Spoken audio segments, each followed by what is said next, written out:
Today I'm going to show you the alerts in the Garmin fenix outdoor watch.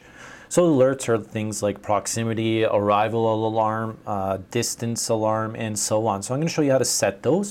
What you need to do is go into your main menu. So hit this center orange button. It's going to take us into the menu. I'm in hiking profile, so I have the option of alerts. If alerts is not showing in the profile that you're currently in, you could change profiles or add alerts to your current profile by going into your setup and then menu option. We cover that in another video. So let's go into alerts. First alert we have is proximity. Proximity is going to alarm us when we get near a location. Inside this menu, we could turn it on or off. We could even adjust the notifications, whether we get just a tone, vibration, a combination tone and vibration, or none at all.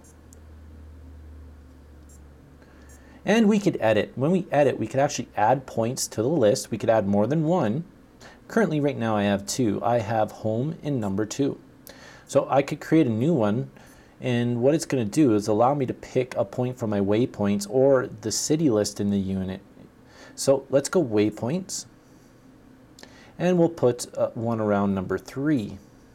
Now we need to set the radius of the proximity point. So when we get within, say, 100 meters, we're going to get a notification.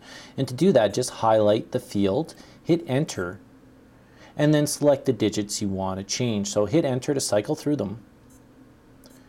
And let's change this digit here.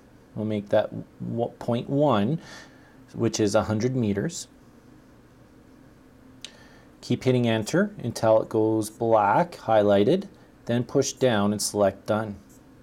So we just set that alarm. And if you're done getting proximity alarms, you could always go back and then turn proximity off. We can set a distance alarm. Go into here, it's very similar to proximity, but now we're going to set the interval.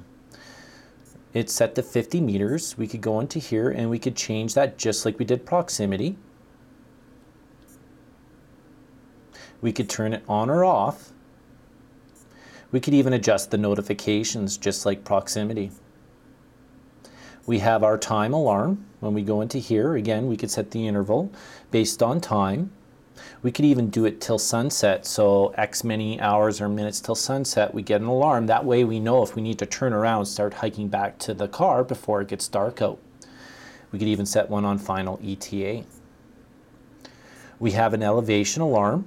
When we go into here, we could set a minimum elevation or a maximum.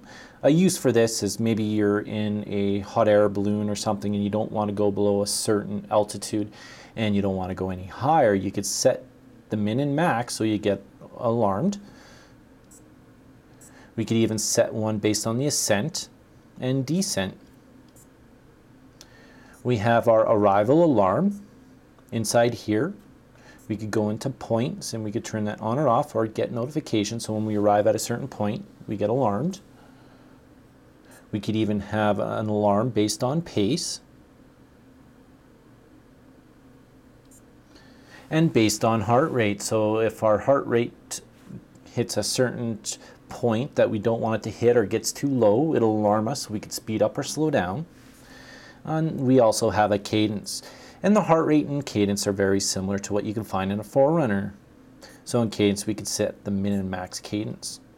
And then we have a battery alarm. This may be very important to you, so you get a notification when your battery's getting low, and you may want to turn off the watch so that you can still use it even though the battery's at low. If you go into battery, we can set the percentage that we get the alarm, turn it on, and also adjust the notification. So let's set this.